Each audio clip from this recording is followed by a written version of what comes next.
আমরা মেনে চলতাম। এই কোরআন যদি আমরা গ্রহণ করে জীবনের উপরে যদি পরিচালিত, আমরা যদি কোরআন মেনে জীবন পরিচালনা করতে পারতাম, তাহলে আমাদের দুর্দশা হতো না। আজকের পৃথিবীতে যত দুর্দশা আমাদের জন্য হয়েছে, এ দুর্দশার কারণ আমরা নিজেরাই। আল্লাহ রাব্বুল আলামিন কোরআনে কারীমের মধ্যে বলেছেন, মা আসাবাকুম মিন মুসিবাতিন ফাবিমা কাসাবাত আইদিকুম ওয়া ইয়াফু আন কাসীর। তোমাদের উপরে যত বিপদ, যত মুসিবত তোমাদের উপরে আরোপিত হয়েছে, যত বিপদে তোমরা পড়েছো, এসব বিপদ আর মুসিবত তোমাদের দুই হাতের কামাই করা। তোমরা যা কামাই করেছো তার রেজাল্ট, তার ফল তোমরা ভোগ করতেছো। ওয়াফু আন কাসীর, আর আমি তো অনেকগুলি ক্ষমা করে দিয়ে থাকি। তোমরা যে সব কাজ করো, যত অন্যায় করো, প্রত্যেকটি কাজে শাস্তি যদি পৃথিবীতে দেওয়া হতো, তাহলে তোমরা তো শ্বাস করার সময় পেতে না। অনেকগুলি তো আল্লাহ পাক মাফ করে থাকেন। যাহারাল ফাসাদু ফিল বাররি ওয়াল বাহরি বিমা কাসাবাত আইদিন নাস।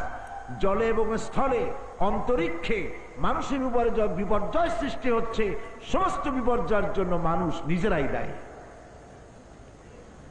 আমি প্রথম দিনে বলেছিলাম আলোচনার শুরুতে, আজ যদি বুশ মুসলমানদেরকে মারতে এগিয়ে আসে, পৃথিবীর অভিশপ্ত জাতি ইহুদিদের প্রধান শ্যারন যদি আজ মুসলমানদেরকে মারতে এসে থাকে, সেজন্য ওদেরকে যতটা দায়ী করব, তার থেকে বেশি দায়ী আমাদের নিজেদের কি করতে হয়, আমরাই এজন্য দায়ী।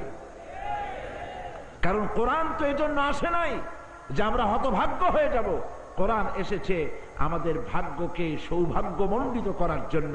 পৃথিবীতে কোরআন যাদের কাছে থাকবে, তারা পৃথিবীতে শাসিত হবে না, তারাই শাসক হবে। দুনিয়ার সব নেতৃত্ব মুসলমানদের পায়ের উপরে চুমো খাবে। এটাই হওয়া উচিত ছিল, কিন্তু এটা হয় নাই। কেন হয় নাই? আমরা পরকালের তুলনায় দুনিয়ার মর্যাদা বেশি দিয়েছি, আল্লাহকে ভুলে গিয়েছি, আমরা আমাদের জীবনকে নষ্ট করেছি। আসুন সেই ব্যাপারটি নিয়ে আমরা কোরআনে কারীম থেকে আলোচনা করি যে কিভাবে আমরা আমাদের জীবনকে নষ্ট করছি।